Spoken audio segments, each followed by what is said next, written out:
Okay, over now to the Middle East and new efforts by the Islamic State to expand.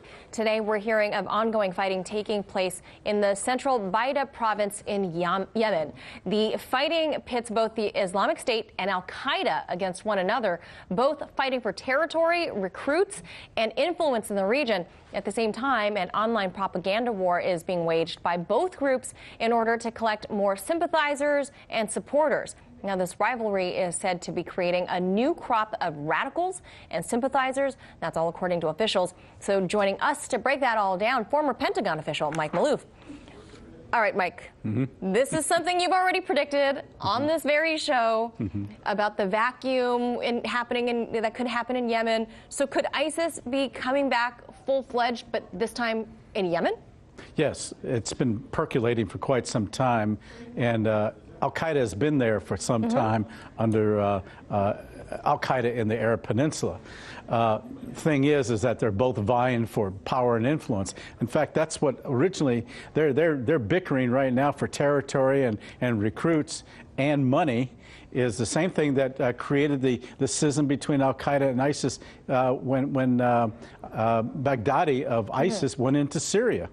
But I mean, Mike, isn't this a bad place to choose your expansion? Yemen, who's,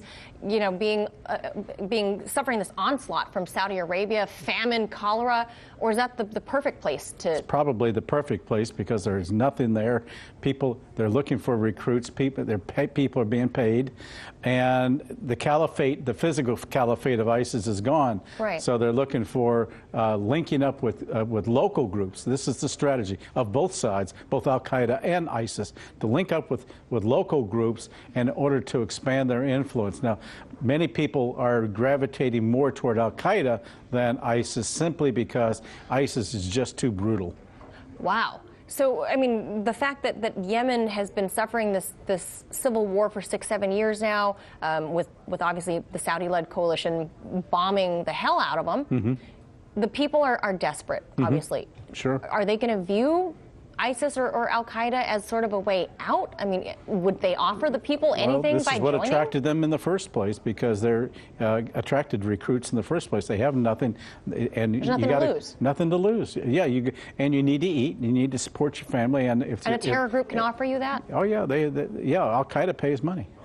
Yeah, they have. There's a payroll. Yeah, there's a payroll. Absolutely. ISIS is doing the same thing, I might add.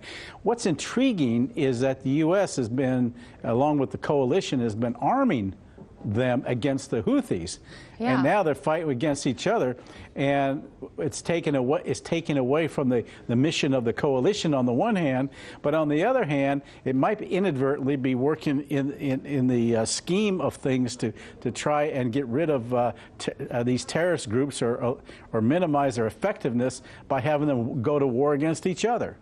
Right, so there's all kinds of backfiring. I don't know if that's purposeful as part of U.S. policy or not in Yemen. Unintended. Yeah. Just always an unintended it's what is occurring. It's what is occurring. Now, as far as Yemen goes, how is that going to affect the U.S. troop withdrawal in various areas in the Middle East, including Syria, for example, with ISIS, shifting there? Is that going to change the U.S. troop drawdown, as the president says? Well, I think troop drawdown in Syria will be independent of anything going on in Yemen. Okay. There's going to be more of a tactical rearrangement due to Iran being the key, and there's separate politicking going on inside of Syria right now that U.S. would not maintain troops in certain areas, but would put them in other areas to try and deflect Iranian advancement into Syria and to the Mediterranean. Okay, so Syria will be independent of whatever happens down south in Yemen. So with ISIS, their attempted expansion, I should say, in Yemen, obviously the humanitarian crisis is not going to be aided by that. So how's the U.S., I mean, if the war is against ISIS, are we going to follow them there into Yemen? We already are. We're already going after them, and this is only going to exacerbate the whole problem of humanitarianism. It's going to make things even worse. It's already considered to be the worst in the world in terms of crises, humanitarian crises.